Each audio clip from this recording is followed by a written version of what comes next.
आपणकर जदि कन्या राशि होइथाए तेबे एही भिडियोटी को थरे मात्र शेष पर्यंत देखंतु। कन्या राशि व्यक्तिविशेष मानकर जीवन एही पवित्र मकर संक्रांति ठारू बदलिबाकु जाउअछि। कारण ग्रह नक्षत्र मानकर चलन रे गोटे बहुत बड़ परिवर्तन हेबाकु जाउअछि। सबुठार बड़ कथा यह अटे कि एही मकर संक्रांति दिन ग्रह मानकर राजा सूर्य मकर राशि को चलन करिवे, माने आपणकर पंचम भाव लक्ष्मीर भाव को चलन करिवे।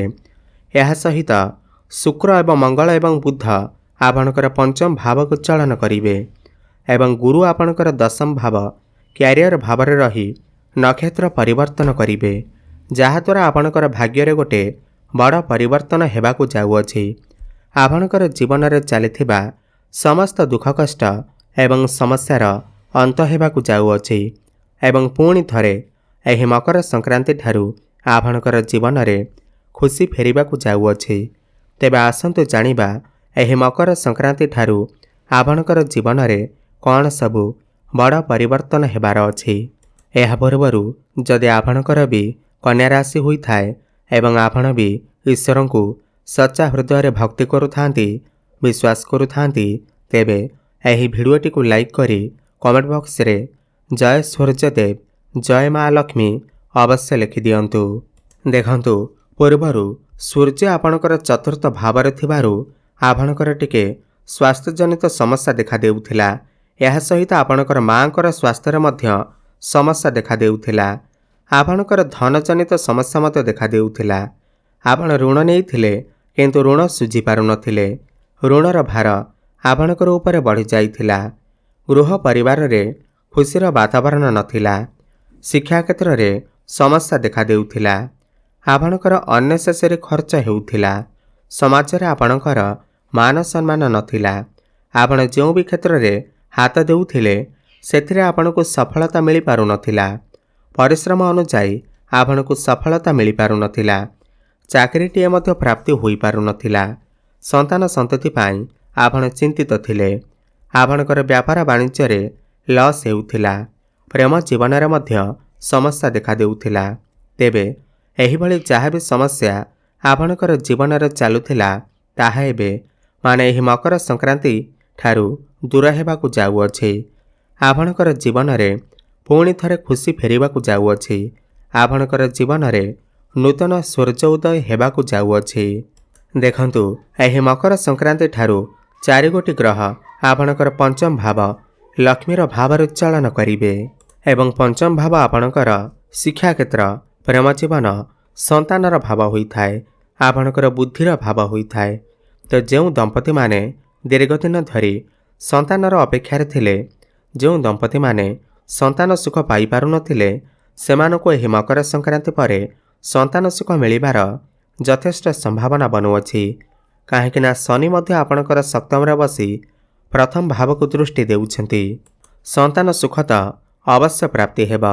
यह सहित जो मानकर विवाह हुई नाही, विवाह बयस होइथिले सेमानकर घर को विवाह प्रस्ताव मान आसी पारे एवं विवाह मध्य फाइनल हेबा सहित विवाह मध्य होई पारे।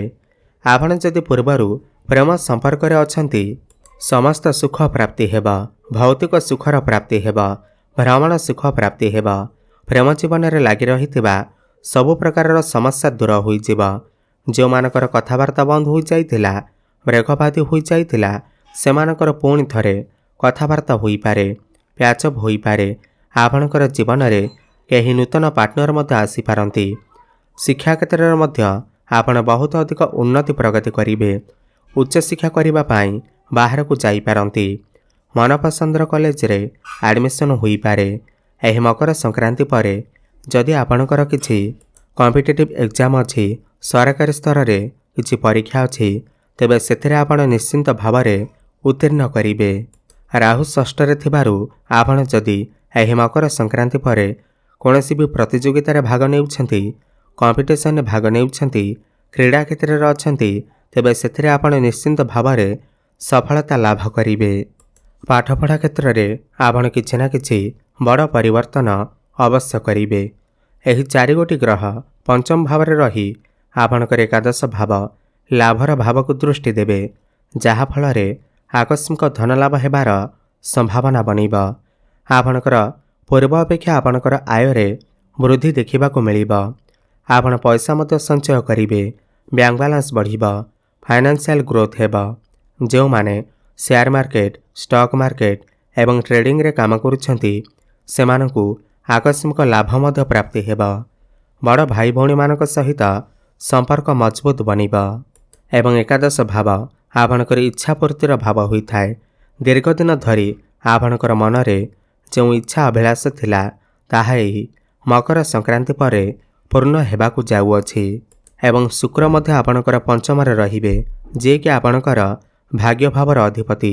ଏହି ମକର ସଂକ୍ରାନ୍ତି ପରେ ଭାଗ୍ୟ ଆପଣଙ୍କର ସାହାଯ୍ୟ କରିବ। ଆପଣ ଯେଉଁ ବି କ୍ଷେତ୍ରରେ ହାତ ଦେବେ ସେଥିରେ ଆପଣଙ୍କୁ ସଫଳତା ପ୍ରାପ୍ତି ହେବ। ଆପଣ କିଛି ନୂଆ କାର୍ଯ୍ୟ, ବଡ଼ କାର୍ଯ୍ୟର ଆରମ୍ଭ କରିପାରନ୍ତି। ବଡ଼ ଇନଭେଷ୍ଟମେଣ୍ଟ କରିପାରନ୍ତି। ଆପଣଙ୍କର ଗୃହରେ କିଛି ଶୁଭ ମାଙ୍ଗଳିକ କାର୍ଯ୍ୟର ଆୟୋଜନ ମଧ୍ୟ ହୋଇପାରେ।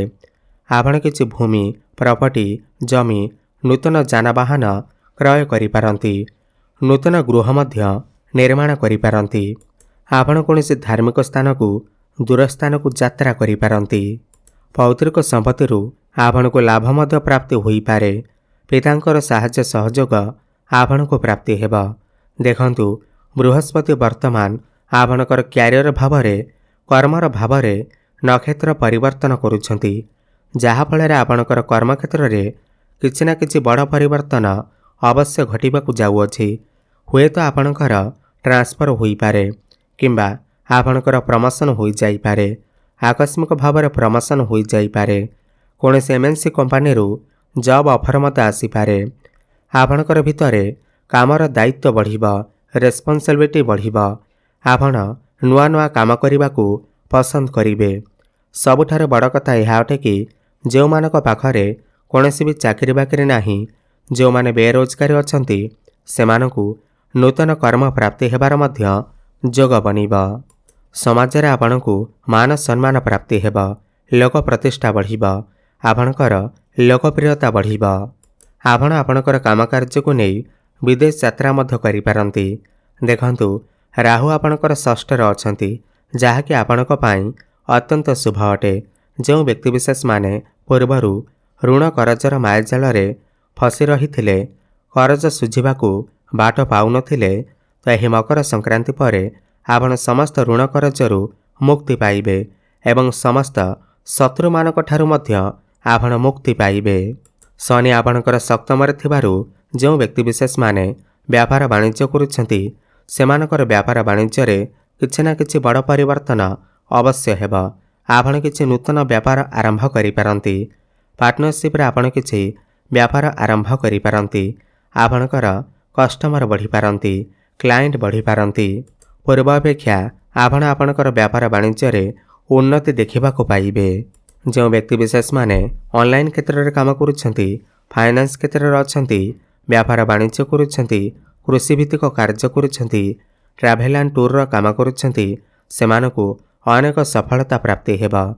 ଯେଉଁମାନେ ଟେକ୍ନିକାଲ ଲାଇନ୍ରେ ଅଛନ୍ତି, IT ସେକ୍ଟରରେ ଅଛନ୍ତି, କନଷ୍ଟ୍ରକ୍ସନ୍ ଲାଇନ୍ରେ ଅଛନ୍ତି, ଇମ୍ପୋର୍ଟ ଏକ୍ସପୋର୍ଟର କାମ କରୁଛନ୍ତି, ସେମାନେ ମଧ୍ୟ ଅଧିକ ଶୁଭଫଳ ପ୍ରାପ୍ତି କରିବେ। କିନ୍ତୁ ଶନିଙ୍କର ଦୃଷ୍ଟି ଲଗ୍ନ ଉପରେ ରହୁଥିବାରୁ ସମୟ ସମୟରେ ଆପଣଙ୍କର ମୁଣ୍ଡ ବିନ୍ଧା ଭଳି ସମସ୍ୟା, ମାନସିକ ଚିନ୍ତା ଟିକେ ରହିପାରେ। ଏଥିପ୍ରତି ଆପଣ ଟିକେ ଧ୍ୟାନ ଦେବେ। କେତୁ ଆପଣଙ୍କର ଦ୍ୱାଦଶରେ ଥିବାରୁ ଆପଣ ବହୁତ ଅଧିକ ସ୍ପିରିଚୁଆଲ ଟ୍ରାଭେଲ୍ କରିବେ। ଯେଉଁ ବ୍ୟକ୍ତିବିଶେଷମାନେ ମେଡ଼ିକାଲ ଲାଇନ୍ରେ ଅଛନ୍ତି, ହସ୍ପିଟାଲରେ ଅଛନ୍ତି, ସେମାନଙ୍କୁ ଅନେକ ଶୁଭଫଳ ପ୍ରାପ୍ତି ହେବ। ଅଧିକ ଶୁଭଫଳ ପ୍ରାପ୍ତି କରିବା ପାଇଁ ଆପଣ ପ୍ରତ୍ୟେକ ଦିନ ପ୍ରଭୁ ଗଣେଶଙ୍କର ଆରାଧନା କରନ୍ତୁ।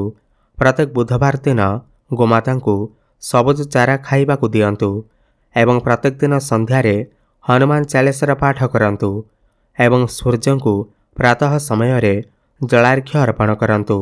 ଶୁଭଫଳ ପ୍ରାପ୍ତି ହେବା ସହିତ ଭାଗ୍ୟରେ ଉନ୍ନତି ଆସିବ। ଧନ୍ୟବାଦ।